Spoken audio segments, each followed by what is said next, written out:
2개나 올려주셨습니다. 그것도 공모전으로. 이거 대충 만든 게 아니라는 거거든요. 아니 뭐야, 사람이 종이야 지금? 효과. 아니 이게 냉정하게 말하면 수상하기에는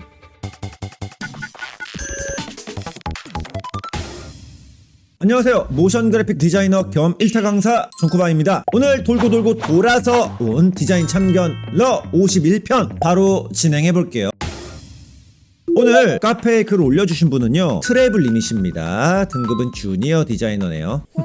제가 예전에 아트웍이 조금 더 좋아졌으면 한다란 얘기를 했었나봐요. 사실 제가 기억이 나이 들면 여러분들도 저처럼 2개나 올려주셨습니다. 그것도 공모전으로. 이거 대충 만든 게 아니라는 거거든요. 첫 번째는 치킨 마루입니다. 거의 2주 내로 만드신다는 뜻인데 일단 이건 합격. 이 영상 한번 볼까요? 이게 세로형이네. 약간 요즘 릴스 쇼츠의 대세를 따라가는 느낌.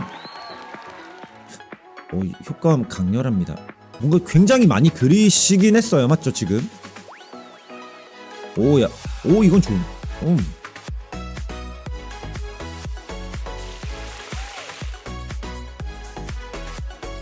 오케이, 일단 두 번째 거 바로 보도록 할게요. 이번엔 기술 보증기금의 키보 공모전 참여작인데 어떤 도움을 줄 수 있는지에 대한 설명이래요. 볼까요 한번?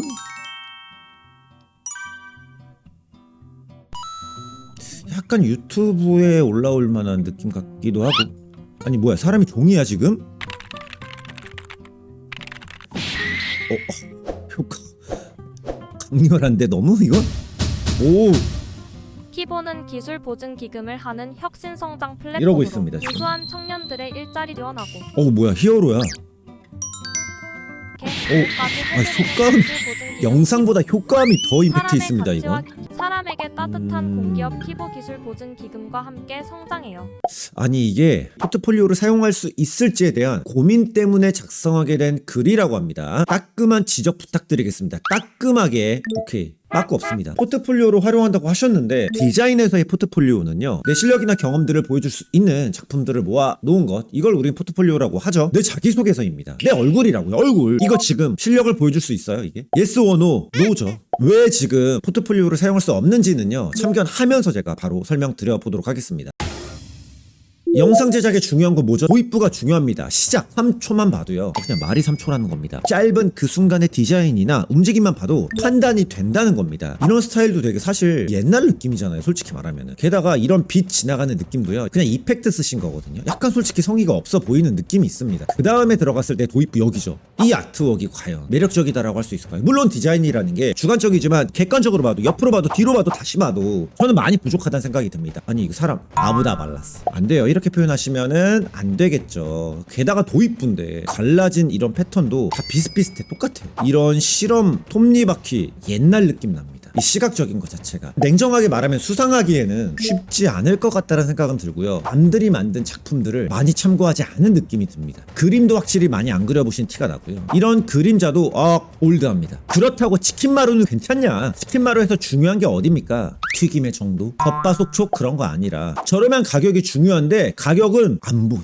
이러면 안 되죠. 그 다음 장면에도 가격에 대한 얘기는 없습니다. 50까지 와, 이건 뭐 글씨가 보이지가 않아요. 기본기가 많이 부족하다는 뜻입니다. 그래서 간단하게만, 정말 심플하게만 참견을 해볼게요. 일단 시작은 무조건 드로잉입니다. 이 영상을 보면은 도입부에 잘 나가는 대기업과 상반되는 중소기업, 이 장면 전체적으로 너무 정직합니다. 형식적이고 약간 뻔한 느낌이 있어요. 그래서 이거를 좀 다르게 스케치를 해볼게요. 저는 약간 높낮이를 조금 다르게 해서 조금 재미를 만들어 보도록 하겠습니다. 가로 세로만 쓰는 게 아니라 이런 대각선을 넣어야 어떤 운율감이라는 게 생기잖아요. 더 매력적이라는 거죠. 이 시각적인 걸 봄에 있어서 기본적인 다 드로잉에 근거를 해서 만들어 가는 거거든요. 그래서 도입부에 나온 건물들을 이렇게 나무도 조금 그려주고요, 중간중간에. 또 주변에 있는 오브젝트들은 조금 작게 그려서 좀 더 대비도 만들어 줍니다. 그리고 약간 덩어리감이 느껴지게 측면의 모습을 약간 넣어주면은 도피감이 느껴지겠죠. 그리고 이런 창문도 조금 그려주고요. 오케이, 요 정도면 됐습니다. 쉽죠? 할 수 있죠 이 정도면. 그러면 대기업이 상반되는 자영업의 느낌, 이건 허름하게 표현을 해주면 좋겠죠. 그래서 약간 건물도 조금 더 슈퍼마켓 느낌의 어닝이라고 해야 되나요? 그리고 간판도 약간 초라한 느낌으로 그려줍니다. 그리고 주변에 있는 건물도 좀 더 옛날 느낌이 나게 일부러 좀 대비를 시켜주는 겁니다. 대기업은 삐까번쩍하게, 그거와 반대되는 이 기업은 시각적으로도 보자마자 좀 허름하게 이렇게 드로잉을 해주는 겁니다. 오늘 제가 새로운 장비로 지금 스케치를 하고 있거든요. 사실 물어보시는 분들이 굉장히 많았는데 이번에 새로 바꿨습니다. 제품입니다. 와콤 시리즈에서 최초로 가장 가볍게 나온 바로 무빙크라는 제품입니다. 이 무빙크라는 제품 제가 처음에 뜯어봤을 때도 느꼈지만 그냥 거의 깃털이었습니다. 이게 무게가 420g에다가 이거 보이세요? 진짜 얇아요. 게다가 액정이 있는데 너무 가벼워요.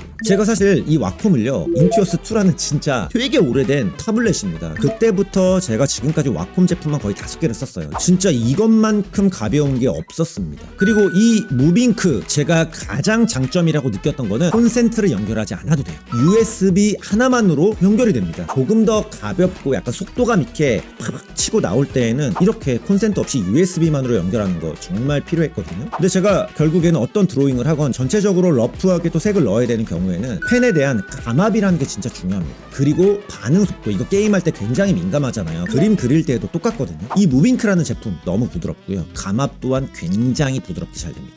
이게 어떤 모션 그래픽이나 드로잉을 해보신 분들이라면 얼마나 중요한지 아실 겁니다.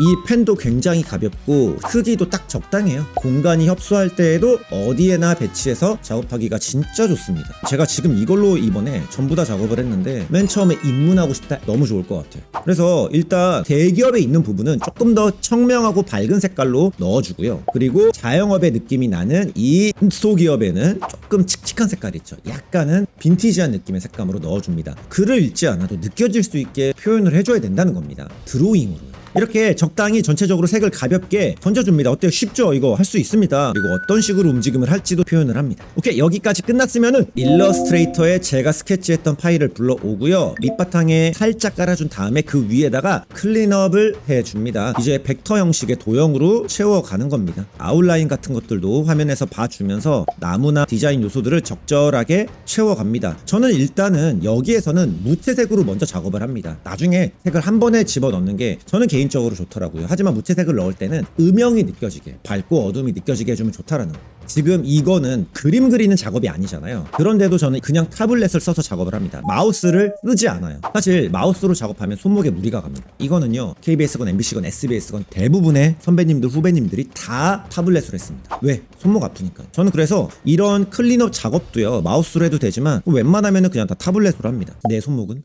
소중한. 게다가 이 타블렛에 같이 쓰고 있는 이런 스탠드까지 있습니다. 작업하기 굉장히 좋은 각도로 만들어주거든요. 그래서 손을 대고 작업을 할 때에도 전혀 불편함 없이 제품이 디자인되어 있어서 편하더라고요. 지금처럼 이렇게 아웃라인으로 정확히 형태 같은 것들 좀 확인하면서 크기 같은 것들도 전체적으로 조율하면서 색을 채워나갑니다. 확실하게 이렇게 색감을 넣어주니까 좀 깔끔한 느낌이 들죠. 자, 여기도 마찬가지. 아웃라인으로 디테일하게 확인을 하면서 요소들을 채워나갑니다. 내가 스케치할 때 가볍게 던졌던 색깔도 여기에서 넣어줍니다. 자, 이제 끝났으면은 애니메이션 작업에 들어갑니다. 우리는 뭘 쓰죠? 애프터 이펙트라는 앱을 쓸 겁니다. 다 하나하나 불러온 다음에 움직임을 줄 겁니다. 자, 건물이 하나하나 등장하는 애니메이션을 만들어 준 다음에, 자, 여기에 있는 가장 큰 보라색의 움직임도 좀 재밌게 만들어 줄게요. 바운스 되는 약간 요런 매력적인 움직임도 슬쩍 만들어 주고요. 그리고 여기에 조금 요즘 유행하는 기법 한번 써볼까요? 페이크 3D라고, 이렇게 건물이 튀어나올 때 메인 건물은 측면에서 돌린 것처럼 등장하게 만들어 보고 싶거든요. 이렇게 등장하면은 훨씬 더 덩어리감이 있게 느껴집니다. 지금 이 트래블님이 만드신 움직임은요, 되게 막 평면적이고 이런 별 같은 것도 좀 올드한 느낌이 살짝 있잖아요. 그런 것들을 색감이나 전체적인 형태감으로 잘 챙겨 나가는 거고, 이렇게 하면은 건물이 등장할 때 양감 있게, 입체감이 있게 느껴집니다. 확실하게 더 움직임 자체가 매력적이고 보기가 좋죠. 그리고 나서 저는 마지막으로 작은 디테일들을 꼭 챙겨주는 편입니다. 보이지 않는 작은 부분들 있죠. 예를 들어 간판이 쓰러지는 모습, 벽면에 크랙이 있는 모습 같은 것들, 이런 것도 소스를 가져와가지고 넣어주면은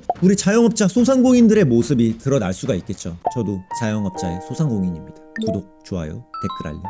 그리고 나서 이런 먼지 같은 것도 한번 넣어보고요. 이게 어울리건 말건 상관없습니다. 일단 넣어봐요. 별로면 빼면 되죠. 뭔가 계속 시각적인 걸로 충족시킬 수 있을 때까지 작업을 해주셔야 됩니다. 분위기도 조금 바꿔보고, 어둡게 해볼까? 색깔을 조금 바꿔볼까? 그러면서 하나하나 디테일을 챙겨가는 겁니다. 게다가 이런 바람에 날려가는 먼지 같은 것도 가볍게 그냥 만들어 봅니다. 별 기능 같은 거 안 썼어요. 조금씩 디테일을 채워가면 어때요? 쉽죠? 그렇게 드로잉부터 시작해서 디테일까지 디자인 참견 완성입니다.